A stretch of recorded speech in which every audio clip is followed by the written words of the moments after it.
La pilule contraceptive en fait fonctionne sur le modèle des sécrétions hormonales produites par les ovaires, c'est-à-dire œstrogène et progestérone. Donc la pilule contraceptive, ce sont des hormones de synthèse et en fait elle donne au corps l'impression qu'il est dans un état de grossesse permanent, puisque ces hormones de synthèse qui sont diffusées à taux élevé dans l'organisme bloquent complètement la sécrétion des hormones LH et FSH qui, elles, provoquent les pics d'ovulation.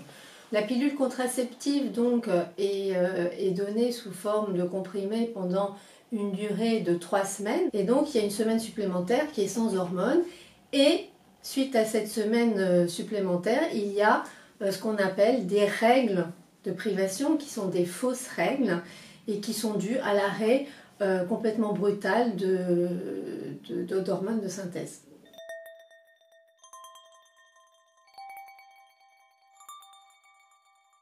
Il existe donc dans les pilules différentes sortes de pilules. Vous avez les pilules dites progestatives qui contiennent uniquement de la progestérone et qui sont en général conseillées à des femmes qui ont des problèmes vasculaires et qui ne supportent pas du tout les œstrogènes.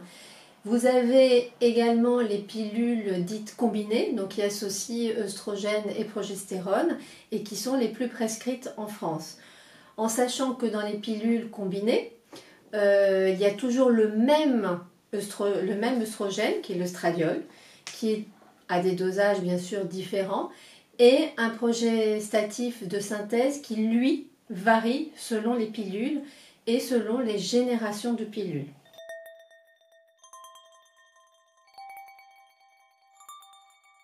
Les pilules de 3e et 4e génération ont vu leur progestatif changer. Les laboratoires ont décidé de changer de progestatif de synthèse pour diminuer les effets secondaires liés à la prise de pilules, notamment l'acné, la prise de poids ou les tensions dans les seins. Et donc ont changé le progestatif. Les laboratoires pharmaceutiques voulaient vraiment arriver à des effets secondaires amoindris, mais le résultat attendu n'a pas été là. Et il s'est avéré que les pilules de 3e génération et 4e génération en fait présentent des risques beaucoup plus importants concernant les maladies cardiovasculaires telles que des thromboembolies, des AVC, des phlébites. Et ces risques sont aujourd'hui multipliés par 2.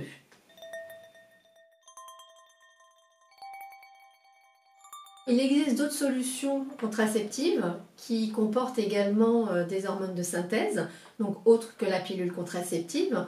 On a par exemple le patch, l'implant ou le DIU stérilet hormonal. Alors, les effets sont-ils les mêmes que la pilule contraceptive?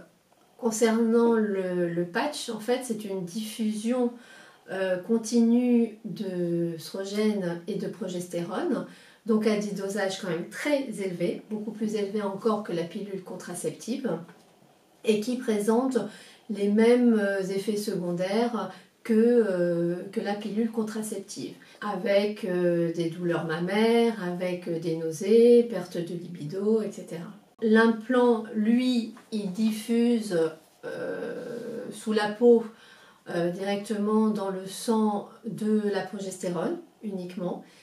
La progestérone, comme effet secondaire, provoque des nausées, provoque de la prise de poids, une perte également de libido.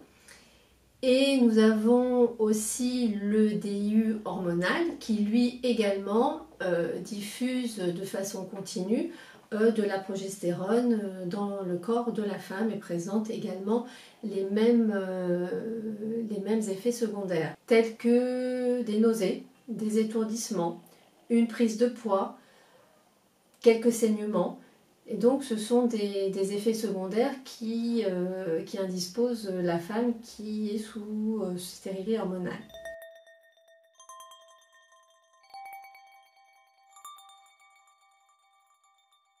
Le corps de la femme est fécond uniquement 6 jours par cycle, donc il me semble plus intéressant de pouvoir détecter ces périodes de fertilité plutôt que d'imposer au corps de la femme une castration chimique via des hormones de synthèse qui lui bloquent complètement son ovulation.